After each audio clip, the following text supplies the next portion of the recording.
पहले सबसे सभी को सावन की हार्दिक शुभकामनाएं। मैंने अपने दिन की शुरुआत भोलेनाथ की पूजा और दर्शन से किया। फिर अपने लिए एक अलग तरीके का फलहार बनाया, जिसके लिए मैंने मूंगफली और साबूदाने को बराबर मात्रा में भून लिया और इसका एक दरदरा पाउडर बना लिया। फिर उसमें मैंने जो है धनिया की पत्ती मिलाई, कटी हरी मिर्च मिलाई, बॉइल्ड आलू मिलाया, जीरा सेंधा नमक मिला करके अच्छे से मैश कर लिया।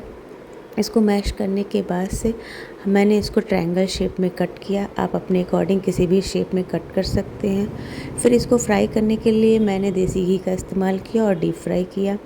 इसको सुनहरा रंग हो जाने के बाद से मैंने उलट पलट के सुनहरा रंग करके निकाल लिया। दूसरी तरफ मैंने चटनी बनाई, जिसमें धनिया की पत्ती, मूंगफली, जीरा, दही, सेंधा नमक और बर्फ़ डाली। अब देख सकते हैं कि सुनहरा रंग का हो गया है, जो कि बाहर से बहुत ही क्रिस्पी थी। इसको मैंने ठंडी लस्सी के साथ सर्व किया। प्लीज़ आप ट्राई करें और सेव करें, शेयर करें। Thank you.